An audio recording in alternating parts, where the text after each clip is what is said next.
Salve, salve galera! Tamo de volta em mais um Curiosidade da História e hoje iremos falar sobre a Arca de Noé. Desde a criação ao grande dilúvio e o momento em que cientistas turcos e chineses descobriram a Arca após 4.000 anos no Monte Ararat. Eu sou Daniel Dudani e esse é o canal Planet Point!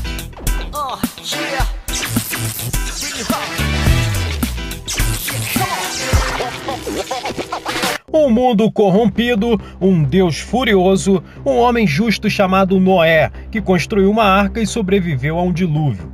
Tanto na Bíblia quanto no Alcorão há um relato de uma catástrofe que aconteceu bem no início da humanidade e pouco depois da criação.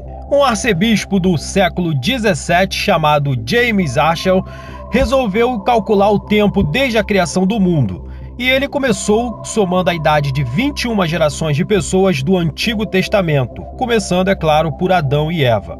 Usando dados históricos como os pontos fixos e depois de 100 páginas de cálculos ele chegou à conclusão de que o mundo havia sido criado em 4.000 anos antes de Cristo. E para ajustar seus cálculos a qualquer eventual erro no calendário, ele estabeleceu que a criação havia ocorrido num domingo, 23 de outubro de 4004 antes de Cristo. Informação essa conhecida e constando como esperado nas margens de algumas bíblias. Usando a data da criação, James Aschel calculou a data do grande dilúvio, segundo ele, 2348 a.C.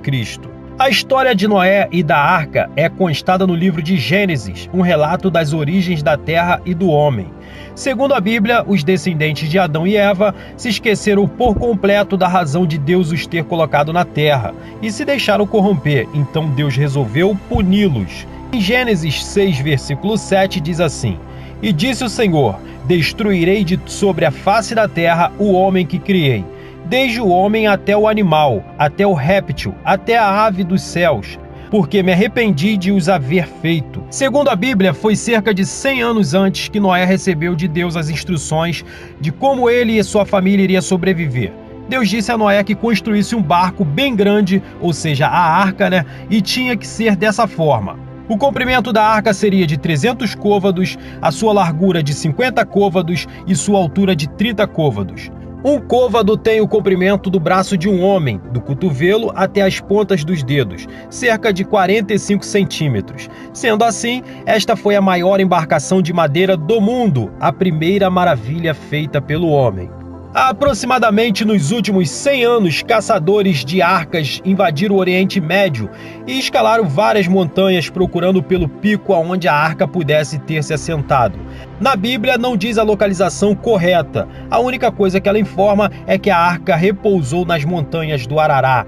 Ararat era uma região de um reino chamado Urartu. Um dos montes de Ararat, ao leste da Turquia, só recebeu esse nome séculos depois do desaparecimento do reino Urartu, mas nem por isso deixou de ser o local de busca favorito dos arqueólogos. Em 1917, um piloto russo chamado Vladimir Roskovitsky disse ter visto um objeto parecido com uma arca em uma montanha no Ararat.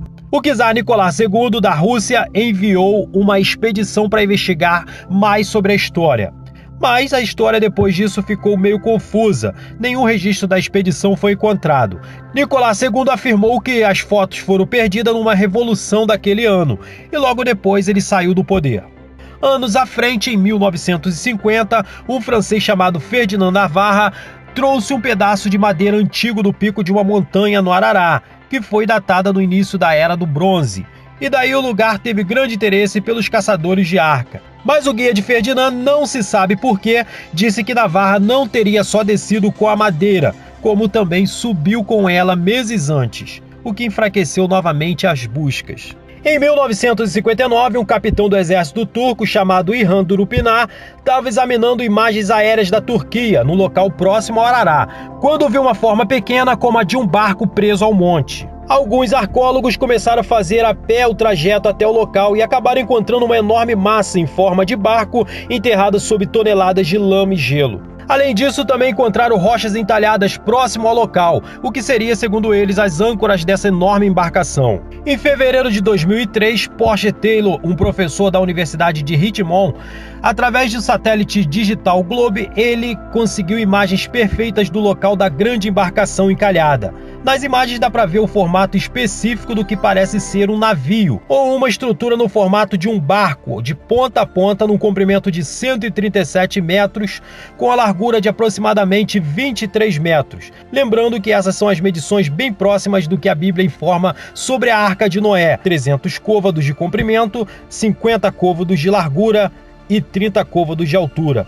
E só em 2009, um grupo de cientistas e escaladores turcos e chineses decidiram acabar com esse grande mistério. Foram até o Arará, conseguiram entrar no local e filmar os restos da grande arca por dentro. E tudo isso a uma altitude de 4.000 metros. Nesse monte que fica ao leste da Turquia, na fronteira com o Irã, foram encontrados 7 grandes compartimentos de madeira cobertos de neves, restos vulcânicos e até restos de matos, o que poderia ser alimento de alguns animais. Os exploradores estão 99,9% convencidos de que sejam os restos da Arca de Noé.